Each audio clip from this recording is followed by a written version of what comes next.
Movie की शुरुआत में हम एंटोनियो नाम के एक 12 साल के बच्चे को देखते हैं जो कि अपनी ही धुन में मस्त होकर नाच रहा था। इसके बाद हमें प्रेजेंट दिखाया जाता है जहां एंटोनियो अब बहुत अकेला और बुढ़ा हो गया था। और वहीं पूरी फिल्म के दौरान हमें वो अपने नरेशन के जरिए अपनी जिंदगी की स्टोरी बताता है।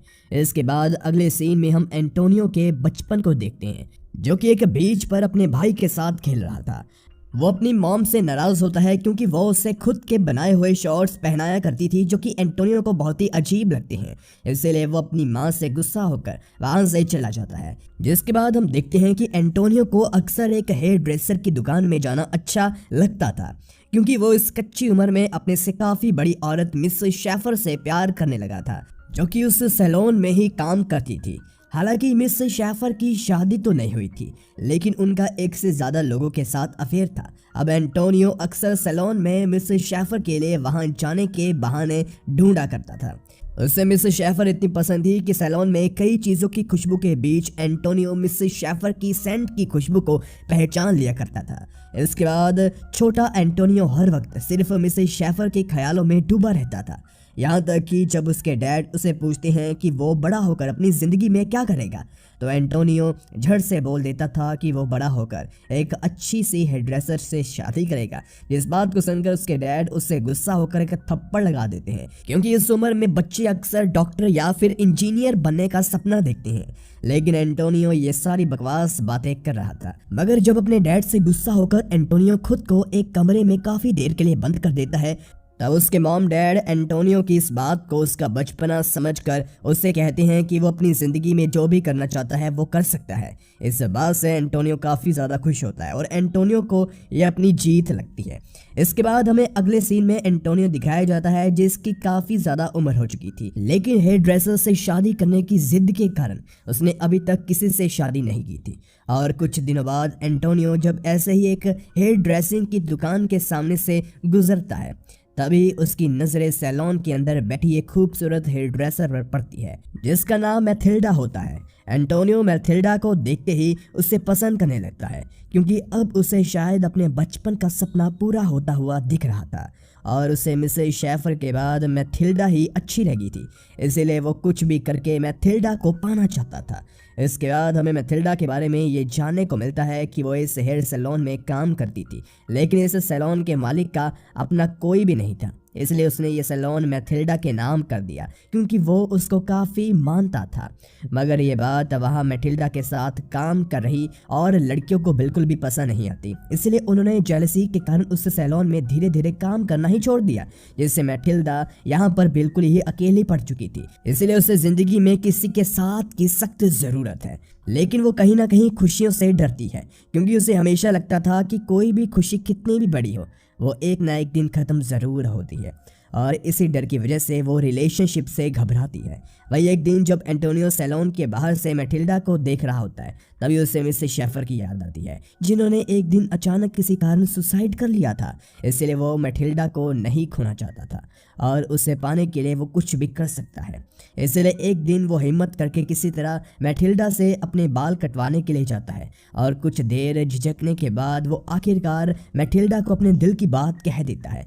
साथ ही वो उसे शादी के लिए भी प्रपोज कर देता है लेकिन मैथिल्डा एंटोनियो की इस बात का कोई जवाब नहीं देती, इसलिए एंटोनियो उसे माफ़ी मांगकर वहां से चला जाता है। जिसके बाद एंटोनियो मैथिल्डा के घर के बाहर बैठकर सोच रहा था कि आखिर मैथिल्डा को वो याद भी होगा या नहीं। और वो जो मैथिल्डा के बारे में सोचकर दुखी हो रहा था तभी उसे अपने डैड की कही बात याद आती है जो कि कहा करते थे कि अगर ज़िंदगी में तुम किसी चीज़ को चाहो तो उसे पाने के लिए अपनी जी जान लगा दो और तब तक शांत मत बैठो जब तक तुम्हें वो मिल ना जाए। अब एंटोनियो अपने डैड की कही इस बात से दोबारा मैथिल्डा का प्यार जीतने के लिए तैयार हो जाता है क्योंकि उसने कभी हार मानना सीखा ही नहीं था, चाहे वो बचपन का खेल हो या फिर मैथिल्डा का प्यार। कुछ दिन बाद एंटोनियो दोबारा से मैथिल्डा के पास बाल कटवाने के लिए जाता है जहां एंटोनियो और मैथिल्डा दोनों एक दूसरे के सामने ऐसे बिहेव करते हैं कि जैसे वो पहली बार एक दूसरे से मिल रहे हों। लेकिन जब एंटोनियो बाल कटवा कर वहां से जाने लगता है तभी मैथिल्डा एंटोनियो से कुछ दिन पहले उसकी कही बात के बारे में पूछती है कि उस दिन जो तुमने मुझसे शादी के लिए पूछा था मैंने उस बारे में समय लेकर काफ़ी सोचा और मुझे तुम्हारी वो बात पसंद आई, इसलिए मैं तुमसे शादी करने के लिए तैयार हूँ। मैटिल्डा की इन सभी बातों को सुनकर मानो एंटोनियो की खुशी का कोई ठिकाना ही ना रहा हो, क्योंकि मैटिल्डा ने शादी के लिए हाँ करके एक तरह से एंटोनियो के बचपन का सपना पूरा कर दिया था। जिसके बाद हम देखते हैं कि एंटोनियो और मैटिल्डा अब एक दूसरे के साथ टाइम स्पेंड करते हैं, एक दूसरे को जानने की कोशिश कर रहे हैं और एंटोनियो बिना वक्त गवाए मैटिल्डा के साथ शादी कर लेता है, जिसमें एंटोनियो की तरफ से उसका भाई और भाई की बीवी आते हैं। वहीं मैटिल्डा की तरफ से उसके सैलून के मालिक के अलावा और कोई नहीं आता। पर इस बात का मैटिल्डा और एंटोनियो के ऊपर कोई खास असर नहीं पड़ता, क्योंकि वो खुद ही चाहते थे कि उनकी शादी में ज़्यादा लोग ना आए। लेकिन जब शादी हो ही रही थी तभी मैटिल्डा के सैलून में एक आदमी बाल कटवाने के लिए आता है, जिसे इस बात का बिल्कुल भी अंदाजा नहीं था कि वहां पर शादी चल रही है। मगर जब वो सैलून का माहौल देखता है तो वहां से जाने लगता है, लेकिन मैटिल्डा उसे जाने नहीं देती और दुल्हन बनी हुई मैटिल्डा उस आदमी के बाल काट कर उसकी शेविंग करती है, जिससे वो काफ़ी खुश होकर वहां से जाते हैं। इसके बाद एंटोनियो सभी मेहमानों के सामने मैटिल्डा के साथ नाचता है, क्योंकि उसे पता था कि अब उन्हें कोई भी अलग नहीं कर सकता। जिसके बाद हम देखते हैं कि एंटोनियो और मैटिल्डा एक छोटे से हनीमून के लिए जाते हैं और वो वहां से जल्दी लौट आते हैं। जिसके बाद एंटोनियो और मैटिल्डा उसी सैलून में अपना पूरा दिन बिताना शुरू करते हैं। तभी एक दिन सैलून में कोई आदमी भागते हुए मैटिल्डा के सामने आकर बैठ जाता है। कुछ ही देर में उस अनजान आदमी की बीवी भी उसके पीछे सैलून के अंदर आती है और वो उस आदमी को थप्पड़ मारकर वहां से चली जाती है। जिसके जाने के बाद वो आदमी बताता है कि उसकी पत्नी अब इससे शादीशुदा जिंदगी से बोर हो चुकी है, क्योंकि वो अकेले ही 3 बच्चों को संभालने के साथ साथ घर को भी संभालती है। इसके बाद वो आदमी मैटिल्डा को पैसे देकर वहां से चला जाता है। वहीं मैटिल्डा उसके जाने के बाद एंटोनियो से पूछती है कि क्या शादी के बाद इतनी दिक्कतें आती हैं, जिस पर एंटोनियो कहता है कि नहीं, ऐसा कुछ भी नहीं है, तुम चिंता मत करो, हमारे बीच ऐसा कुछ भी नहीं होगा। जिसके बाद एंटोनियो और मैटिल्डा उसी सैलून में एक बहुत ही हसीन समय साथ में गुजारते हैं। एक दिन सैलून में एक औरत अपने बच्चे के बाल मैटिल्डा से कटवाने के लिए आती है, लेकिन वो बच्चा मैटिल्डा के काबू में नहीं आ रहा था। यह देखकर एंटोनियो उस बच्चे का ध्यान भटकाने के लिए उसे अपना डांस दिखाता है और वो बच्चा भी एंटोनियो का डांस देखते देखते बाल आराम से कटवा लेता है। मगर उस बच्चे को देखने के बाद एंटोनियो और मैटिल्डा फैसला करते हैं कि वो कभी भी बच्चे पैदा नहीं करेंगे, क्योंकि एंटोनियो का मानना था कि बेबी करने से मैटिल्डा का फिगर खराब हो जाएगा और वो चाहता था कि मैटिल्डा हमेशा ऐसी ही रहे। साथ ही मैटिल्डा को भी डर था कि कहीं उन दोनों के बीच का ये प्यार खत्म ना हो जाए। अब मैटिल्डा के मन की इस बात को जानकर एंटोनियो हमेशा कोशिश करता था कि उसका प्यार मैटिल्डा के प्रति कभी कम ना हो, इसलिए दोनों साथ ही में हसीन पल बिताने लगते हैं और उनके इस प्यार के सफर को देखते देखते पूरे 10 साल बीत जाते हैं। और एक दिन वहां पर वही आदमी आता है जिससे उसकी बीवी ने थप्पड़ मारा था और वो एंटोनियो के पूछने पर बताता है कि उसकी बीवी अब उसे छोड़कर चली गई है, जिसके जाने के बाद उसके लिए 3 बच्चों को संभालना बहुत ही मुश्किल हो रहा है और वो अपनी मॉम के जाने के बाद से काफ़ी ज़्यादा बीमार रहने लगा था। ये बात मैटिल्डा को लग जाती है और वो सोचती है कि अब उसकी और एंटोनियो की ज़िंदगी में सब कुछ धीरे धीरे सुस्त हो रहा है।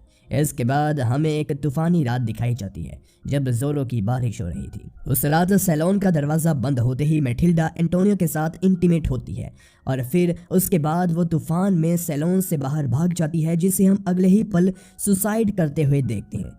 जिसके बाद हमें दिखाया जाता है कि मैटिल्डा अब मर चुकी है। दरअसल मैटिल्डा जब से एंटोनियो से मिली थी वो नहीं चाहती थी कि उसके और एंटोनियो के बीच प्यार कभी कम हो और उसने अचानक से इसलिए सुसाइड किया क्योंकि वो अपने साथ सिर्फ अच्छी यादें लेकर इस दुनिया से जाना चाहती थी और वो चाहती थी कि एंटोनियो भी उसे ऐसे ही याद करे। वो कभी भी मैटिल्डा के लिए दुखी ना हो, बल्कि वो अपनी ज़िंदगी हंसते हुए काटे। ये सब मैटिल्डा ने एंटोनियो के लिए एक लेटर में लिखा था। मैटिल्डा ने यह कदम इसलिए उठाया क्योंकि वो समझ गई थी कि इस दुनिया में कोई भी चीज़ एक जैसी कभी नहीं रह सकती, चाहे वो प्यार ही क्यों ना हो। इसके बाद आखिरी सीन में हमें दिखाया जाता है कि उस सैलून को अब एंटोनियो चला रहा होता है, जो कि मैटिल्डा की आखिरी ख्वाहिश के अनुसार खुद को हमेशा खुश दिखाने की कोशिश करता है, लेकिन कहीं ना कहीं वो अब भी मैटिल्डा को काफ़ी ज़्यादा मिस करता है और हमें एंटोनियो के अंदर मैटिल्डा को खोने का दर्द भी साफ साफ दिखता है। उसे अब यही लगता था कि एक दिन मैटिल्डा दरवाजे से अंदर आकर अपना हेयर ड्रेसर का काम फिर से शुरू करेगी, लेकिन अब ऐसा कुछ भी नहीं होने वाला था। इसी एंडिंग के साथ ये मूवी यहीं पर ख़त्म हो जाती है। तो गाइस वीडियो कैसी लगी नीचे कमेंट सेक्शन में ज़रूर बताएं और इस चैनल को ज़रूर सब्सक्राइब कीजिए क्योंकि ऐसा ही अमेजिंग कंटेंट देना हमारा काम है। धन्यवाद।